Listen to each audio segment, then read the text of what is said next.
Esta mañana se titula El consuelo para el cristiano que peca. El consuelo para el cristiano que peca. Como hemos visto a través de este estudio, en su primer capítulo, analizando su contexto y su introducción, esta carta nos está diagnosticando lo que es un cristiano y lo que no es.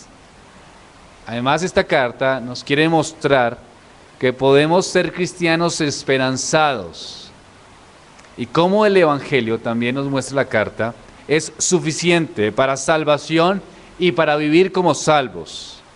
En los sermones anteriores vimos cómo Juan confronta la realidad del pecado, la luz y las tinieblas. Cómo Juan confronta con la realidad del pecado delante del Señor. Ahora, en su capítulo primero, termina con la esperanza del perdón. Y en el capítulo 2 comienza con la respuesta para los creyentes que ocasionalmente pecamos. Ojo, no para los que viven en el pecado, sino para los que caen en pecados. Es una circunstancia diferente. Vamos a nuestro texto de trabajo. Primera de Juan, capítulo 2, versículos 1 y 2. Hijitos míos, estas cosas os escribo para que no pequéis. Y si alguno hubiese pecado, abogado tenemos para con el Padre, a Jesucristo el justo. Y Él es la propiciación de nuestros pecados. Y no solamente por los nuestros, sino también por los de todo el mundo. Aquí hay una realidad escritural. Y lo muestra Juan. Aparte del Señor Jesucristo, no hay nadie que sea libre de pecado. Aun si conocemos la ley, aun si conocemos los preceptos, aun reconociendo las verdades bíblicas, tropezamos y pecamos en ciertas ocasiones. Ahora, esta es una realidad bíblica, la estamos reconociendo, pero hay una pregunta entonces. ¿Qué remedio hay para una persona que ha caído en pecado? Ahora, Juan da la respuesta señalando ¿a quién? A Jesucristo, que es nuestro ayudador. Es decir, sí podemos tener un conocimiento, sí podemos venir a la iglesia, sí podemos recordar, podemos ser cristianos genuinos, podemos amar, deleitarnos en Dios, podemos venir a un culto un domingo, reconocer la verdad maravillosa del Evangelio, salir totalmente animados de esta congregación, reconocer las verdades bíblicas, animarnos por ellas mismas y pecar. Esa es una realidad. Nos pasa, ¿verdad? Venimos a la iglesia, escuchamos un sermón y decimos, esta es la voz de Dios. Me gusta lo que está pasando, me gusta lo que estoy escuchando, mi corazón está siendo animado, reconozco la verdad de las Escrituras, sé que esto es la voz de Dios. Pero durante la semana, en alguna circunstancia, pecamos. Entonces viene la pregunta, ¿qué remedio hay para esta situación? Y Juan da la respuesta, Jesucristo. Jesucristo nos puede ayudar. ¿Y cómo la da? Dice que Jesucristo, ¿quién es? El justo. Ahora, vamos a empezar a analizar el versículo inicial, el 1. Juan se dirige a sus lectores con términos de afecto. En esta traducción, la Reina Valera dice, hijitos míos. En otras traducciones dice, queridos hijos míos. Pero el punto es el mismo. ¿Cuál es? Que es un padre espiritual, preocupado por su congregación o por las congregaciones. Como hemos visto, esto es una carta general, donde va a llegar esta carta y lo que está diciendo es, hijitos, por así decirlo. Ustedes, yo soy anciano, está diciendo Juan, y estoy expresando un profundo afecto. Lo que está expresando Juan es una preocupación por cada creyente que pueda leer esta carta y tal vez los creyentes que Juan conocía. ¿Cuál era la preocupación? Que cayeran en pecado, que pecaren y la respuesta que le dan a su situación pecaminosa. Esta expresión aparece con cierta frecuencia en la epístola, ¿verdad? Y por eso llegamos a la conclusión que la misma refleja la autoridad de Juan, una autoridad apostólica, y también refleja la edad de Juan. Podemos ver que Juan era anciano, como lo vimos inicialmente en la introducción a Juan. Él es la persona que puede a la vez relacionarse con los padres, puede relacionarse con los jóvenes y dirigirse a ellos en términos cariñosos: hijitos míos. Hay un profundo amor. No es una predicación artificial, no está diciendo ustedes en general, sino está particularizando un cariño profundo. ¿Para quiénes? Para los hijos de Dios. ¿Para cuáles hijos de Dios? Para aquellos que sufren. ¿Cuándo sufren? Cuando pecan. ¿Verdad? Cuando pecan. ¿Cómo nos sentimos cuando hemos pecado contra el Señor? Mal. Nos sentimos que hemos afectado a su gloria. Sentimos que tenemos un real deseo. ¿Y cómo nos sentimos más aún cuando hemos escuchado una y otra vez esta verdad revelada y la asimilamos, pero de todas maneras por una situación de pronto, porque fuimos débiles en alguna circunstancia o descuidados, caemos en pecado? Y el apóstol Juan viene con una cariñosa afirmación: hijitos míos. Está diciendo, ustedes, aquellos que son hijos de Dios, aquí hay un amoroso pastor que les está preocupado por su condición, y les voy a decir, lo que les vengo a decir es que hay esperanza para hombres y mujeres que pecan aún conociendo la realidad de la verdad. Por eso dice, hijitos míos. Y entra entonces a dar consuelo. Dice entonces, en primera persona singular: estas cosas que os escribo. Es una primera persona singular. Aquí está hablando como un amoroso pastor que está exhortando ¿a quiénes? A sus lectores. ¿A qué los exhorta inicialmente? A no caer en pecado. Estas cosas os escribo, yo, Juan, primera persona. ¿Para qué? Para que no pequéis.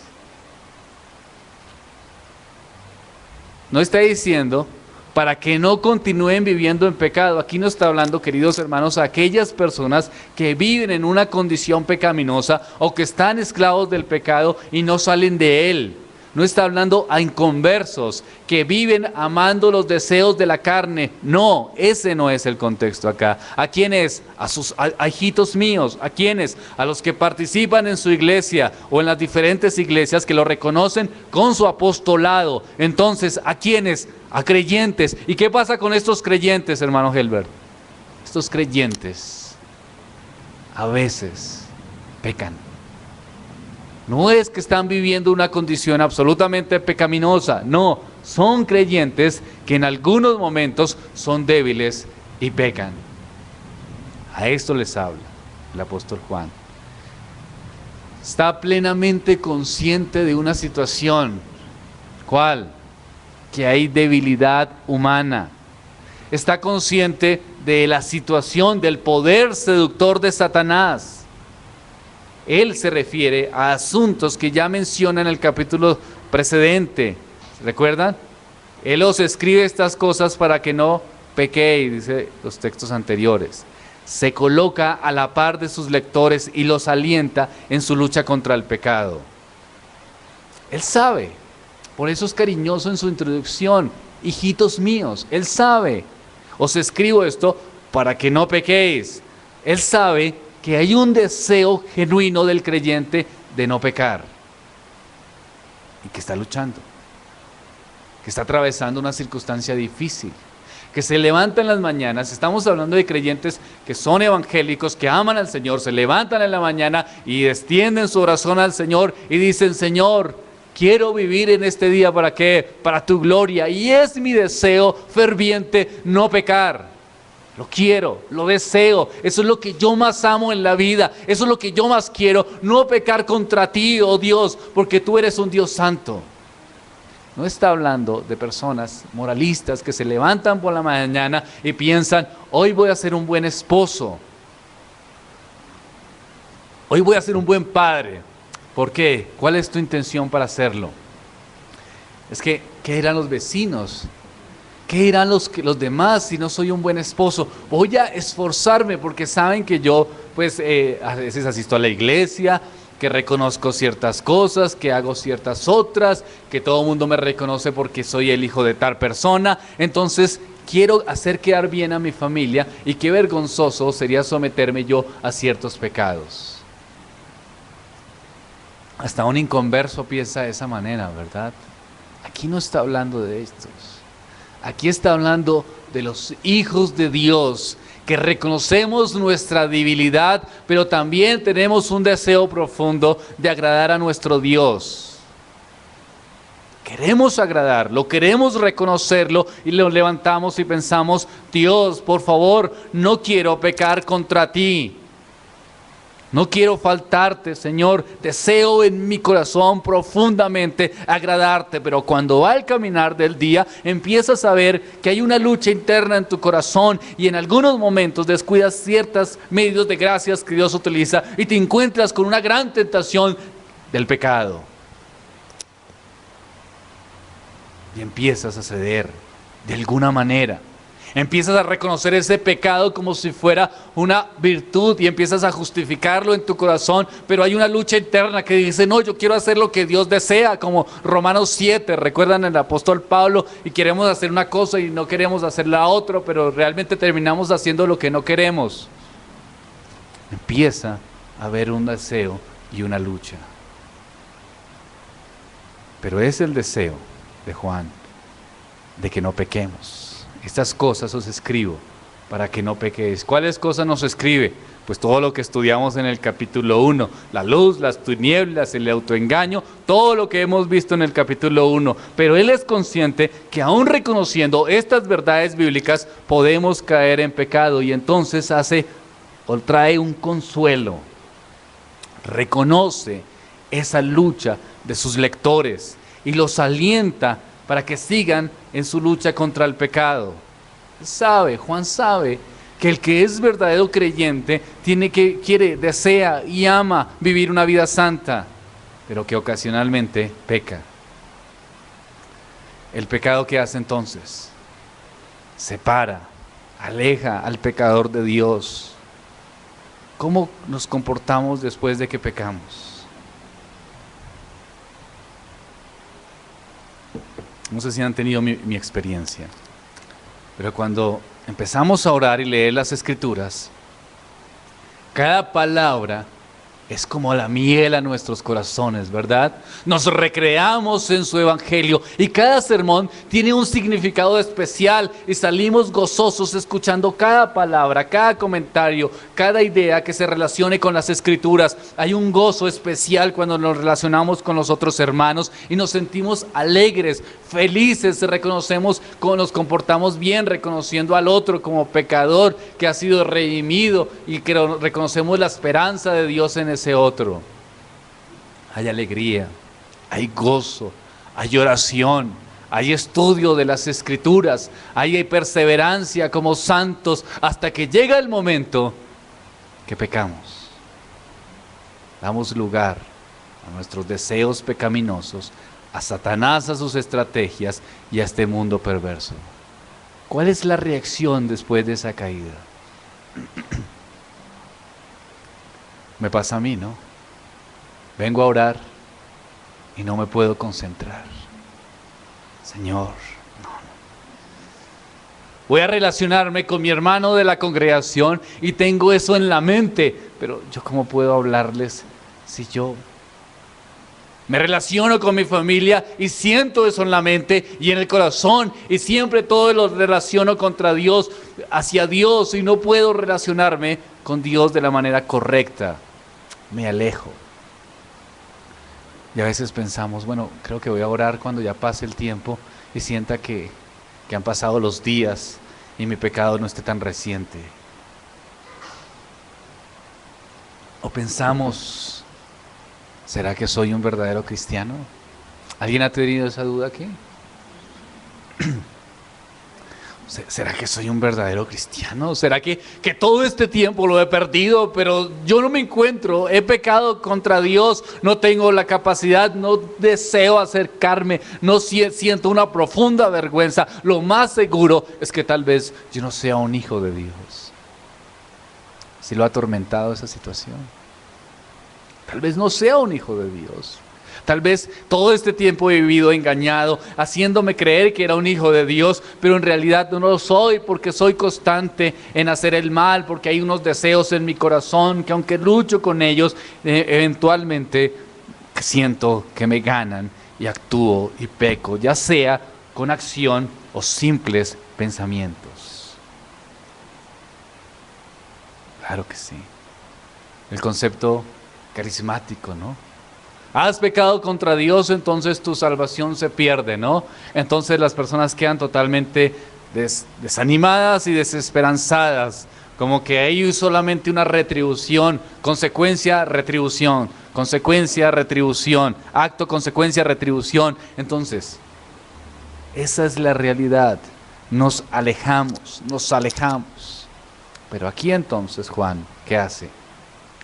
Nos ofrece algo para que nuestros corazones puedan perseverar en la lucha contra el pecado. ¿Qué ofrece Juan? Consuelo. Consuelo. Pero si alguno peca, o sea, es mi deseo, ¿no? Todo lo que les he escrito es una condición. Aquí no estoy animando a que las personas pequen. Eso hay que tenerlo muy claro. Recuerdan, ya lo hemos visto bastante en el capítulo 1. Luz, tinieblas, el pecado, Dios aborrece, cómo se manifiesta con el hermano, con los demás. Eso es clarísimo, ¿verdad? No quisiera que nadie se saliera aquí pensando, Dios casi que promueve mi pecado, ¿no? Esa no es la idea. Ya lo hemos hablado bastante. Entonces, pero si alguno, hijitos míos, estas dos cosas os escribo para que no pequéis. O sea, eso es lo que yo deseo y eso es lo que hemos venido hablando. Y si alguno hubiera pecado, está esa posibilidad, hay debilidad en nuestro corazón y aún reconociendo todo lo que el apóstol nos ha dicho, existe la gran posibilidad de que no vivimos en el pecado, pero que sí que pequemos. Ahora, queridos hermanos, eso puede pasar, dice Juan. Pero escuchen esto. Aquí hay un profundo consuelo. Si alguno hubiere pecado, ¿qué dicen las Escrituras? Tenemos a alguien que habla ante el Padre, que intercede por nosotros. Aunque el creyente cometa algún pecado, todavía sigue siendo un hijo de Dios. La comunión entre el Padre y el Hijo o esta hija es interrumpida a causa del pecado, pero la relación padre-hijo continúa. ¿Por qué continúa? Porque Jesús intercede. Porque Jesús intercede. A menos que el Hijo de Dios, este Hijo, se rehúse a reconocer su pecado. Porque entonces, ¿cómo restaurar entonces esta comunión?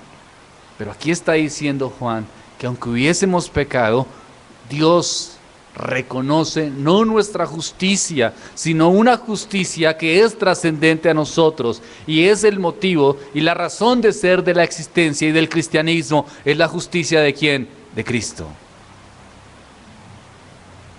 Es nuestra esperanza, ¿verdad? Cuando vamos al Señor a esperar consuelo y retribución, o restauración mejor, a esperar consuelo y restauración, venimos ante nuestro Dios santo y nosotros acabando de pecar, reconociendo que hemos pecado, y si venimos a Él y si no hay Cristo y si no hay sangre, ¿sabe lo único que le espera a usted? Es condenación y toda la ira de Dios sobre usted. Esa es la realidad. Pero ¿qué dice Juan? No, hijos, eso no es lo que van a recibir. Pero Juan, eso es lo que yo siento si me acerco a Dios. Solo voy a recibir la ira divina porque eso es lo que merezco. No tengo con qué cara venir al Señor a orar. ¿Cómo lo voy a hacer si he pecado tan fuertemente contra un Dios santo? Juan, mira Juan, tú no conoces mis pecados son tan aborrecibles.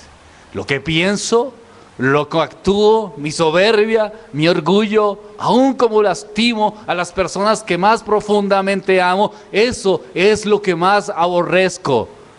Y he caído. Sí, dice Juan, hijitos míos, estas cosas os escribo para que no pequéis, y si alguno hubiera pecado, aquí está tu consuelo. Abogado tenemos para con el Padre, a Jesucristo el justo. Jesucristo el justo. Tenemos un abogado. Especifica, ¿no? Alguien que habla en defensa nuestra. Imagínese usted una corte legal ante la cual el culpable es llamado a compadecer. Si llega solo, la justicia irá totalmente sobre él. ¿Qué necesita entonces? Un abogado designado por la corte. ¿Para qué? Para que lo represente. Dios, que es el demandante, designa, demandante y juez, designa a su propio Hijo como intercesor y ayudante del acusado. Nuestro defensor, queridos hermanos, es Jesucristo. Hechos capítulo 3, versículo 14.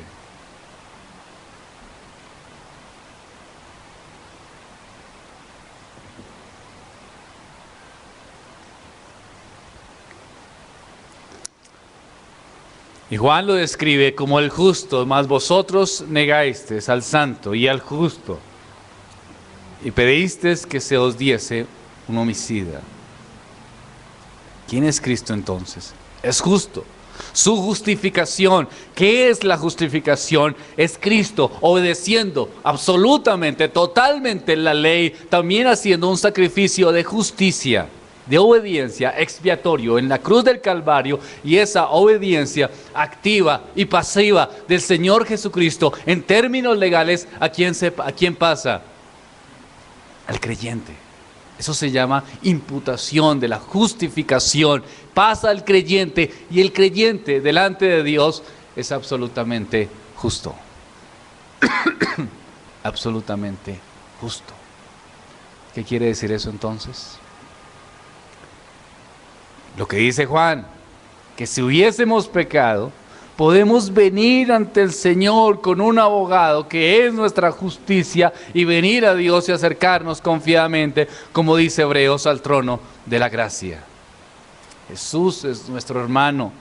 Jesús nos apoya y nos ayuda en nuestras debilidades. Jesús es nuestra esperanza. Él es suficiente. Hebreos capítulo 2, versículo 11.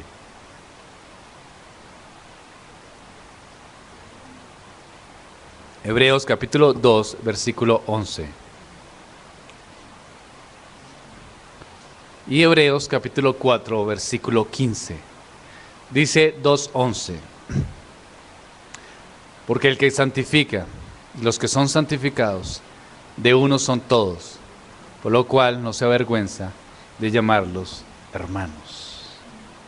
Este es Cristo, es nuestro abogado, es nuestro hermano. Hebreos 4:15, porque no tenemos un sumo sacerdote que no puede compadecerse de nuestras debilidades, sino uno que fue tentado en todo según vuestra semejanza, pero sin pecado. Estamos hablando de que es nuestro hermano, de que conoce nuestras debilidades e intercede por nosotros y nos salva. Él es el Mesías de Dios, el Cristo, el que ha cumplido todas las demandas de la ley. Él está en nuestro lugar y ha recibido por tanto el título de justo, de abogado, sin pecado, el representante ante la corte. Volvemos a nuestro texto entonces. Lo que está diciendo Juan es, queridos hermanos, aun si hemos pecado, tenemos esperanza. Tenemos una esperanza trascendente, y esa esperanza se encuentra ¿en quién? En Jesucristo. Jesucristo nos perdona, nos justifica, porque Él es nuestro abogado y representante delante del Señor. El Evangelio. Ahora, muy bien, hermano Helber. Esto lo he escuchado muchas veces en la iglesia. Claro que sí, Jesucristo es nuestro mediador. Pero eso, ¿será que no es muy básico para yo vencer mi condición pecaminosa? ¿Será que no necesitamos algo más que nos ayude? Bueno, la respuesta de Juan la inferimos. No hay otra forma, no necesita más el hombre, solo necesita a Cristo. Cristo es suficiente, su justicia, su obra, su derecho, su justificación es suficiente para dar consuelo a los pecadores. ¿De qué me sirve entonces saber que soy justificado para mi situación pecaminosa? Pues me da total esperanza, querido hermano, y cuando me acerco a Dios, ¿y qué encuentro? Consuelo. Señor, definitivamente tú respondes a las oraciones de tus santos. Señor, tu justicia ha sido grande por la obra redentora de Cristo. Entonces puedo venir ante Dios y decir, aquí estoy, dolido, caído, débil, casi sin esperanza en sí mismo y en mí, pero aquí estoy. El principio será una y otra vez dado. El Evangelio, Jesucristo, Jesucristo, Jesucristo restaura, Jesucristo es la justicia, Jesucristo es la santidad. Tenemos que mirar nuestra realidad, hermanos. ¿Cómo está nuestra condición? ¿Pecamos contra Dios? ¿Hemos caído? Bueno, aquí dice, esto es para ellos. Si usted no ha pecado durante la semana, queridos hermanos, puede levantarse e irse rápido al almuerzo porque este sermón no es para usted. Pero si usted ha pecado, entonces sí es para usted. Entonces, si reconoce la situación de su lucha, entonces creo que sí es para usted. Miren, Juan sigue argumentando. Primera de Juan, capítulo 2, versículo 2.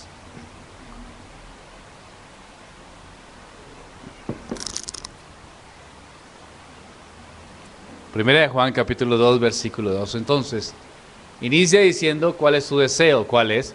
Pues que no pequen. ¿Cómo le ocurre que yo voy a desear que pequen? No tienen que pecar. Pero también reconoce una realidad, Juan. ¿Sí? ¿Cuál es? Que si alguno pecare. Así esa es la realidad, tiene razón, Juan. Ahora, esta es una realidad, pero esta es una realidad que tiene palabras de consuelo. ¿Cuáles son esas palabras? Pues, si alguno pecare, no necesariamente puede perderse. Si alguno pecare, no necesariamente puede aislarse o separarse o no volver a tener comunión. ¿Por qué, Juan? Porque hay un abogado grande. ¿Cuál es? Jesucristo. Ahora, listo, Juan, está correcto lo que tú me dices, pero necesito más argumentación porque me siento muy débil. Necesito que me argumentes más, porque necesito saber más para poder superar mi conflicto pecaminoso y poder vivir para tu gloria. Juan entonces dice, la más grande argumentación que ha dado en toda la historia, aunque una y otra vez la hemos escuchado, pero es la esperanza, es la razón de ser del cristianismo y es lo único que realmente satisface a Dios. ¿Qué es? La propiciación. Primera de Juan, capítulo 2, versículo 2. Y Él es, ¿quién? Y Él es Jesús. Estoy hablando del Señor. Juan, sí, por favor, pero necesito más argumento. Entonces mi argumento es que Él es la propiciación por nuestros pecados. Yo creo que ya con esto tendríamos que terminar, ¿verdad? ¿Qué es propiciación? Es apartar la ira por medio de una ofrenda, ¿cierto? Del ofrecimiento de un sacrificio. Esto es similar a la expiación, pero lleva ciertos matices que involucran la ira. Un poco más claro, hermano. Bueno, la cosa es la siguiente. Dios está airado con el pecador. Todos nacemos en una condición pecaminosa por nuestros padres representativos, cayeron en pecado. La ira de Dios está con cualquiera, con todos los que nacen, cualquiera que no reconoce a Cristo. Está la ira de Dios, todos nacemos en esa ira de Dios. ¿Qué merecemos nosotros? Condenación absoluta. Condenación, hemos pecado una y otra vez, hasta nuestras buenas obras ni siquiera satisfacen a Dios, porque nuestras buenas obras están con un conocimiento pecaminoso, con un deseo pecaminoso. Entonces, viene el Señor Jesucristo, hace un sacrificio, y ahora Dios el Padre ya no está airado con su iglesia o con los que están a través de su Hijo, el abogado que tenemos. Es decir, ya Dios no ve con ira a los pecadores redimidos, sino los ve en gracia por una justicia no suya, no mía, sino una justicia en Cristo Jesús.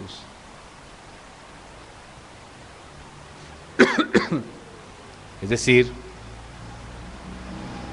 Juan está diciendo, si ustedes han pecado, abogado tienen para con el Padre.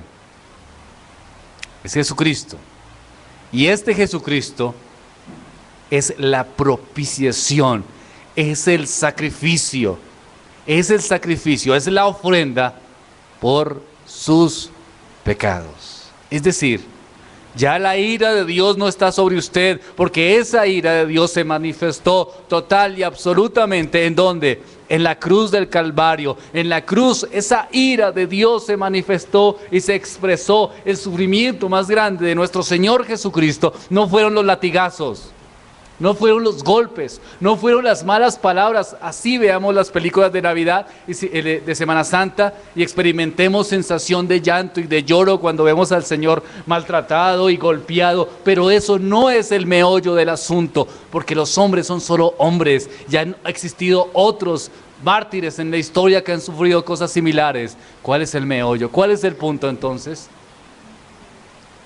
Que la ira de Dios en todo su esplendor se fue sobre Jesucristo en la cruz. ¿Esto me alienta y me consuela para ser un buen creyente? Creo que sí. No necesitan los 5 puntos para dejar el pecado. No necesitan los 10 puntos para ser mejores personas.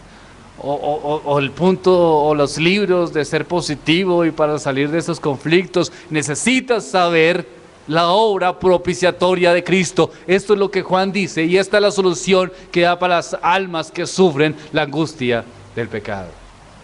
Queridos hermanos, si son hijos de Dios y luchan contra su pecado, entonces encuentren consuelo en la cruz de Cristo.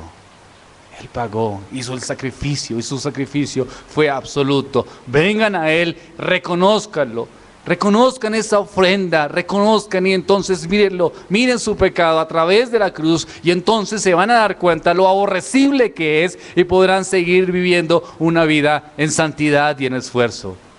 No lo vean a la luz de los demás, no vean su pecado a la luz del mundo artificial o de los preceptos morales, sociales. Míralo a la luz del Evangelio, míralo a la luz de Cristo, y si lo miras a través de ese lente, entonces lo vas a aborrecer. Esa es la esperanza de restauración. Ahora, si no eres cristiano, para los hijos de los creyentes, si no eres cristiano, este sermón, estas palabras del apóstol Juan tienen otra connotación.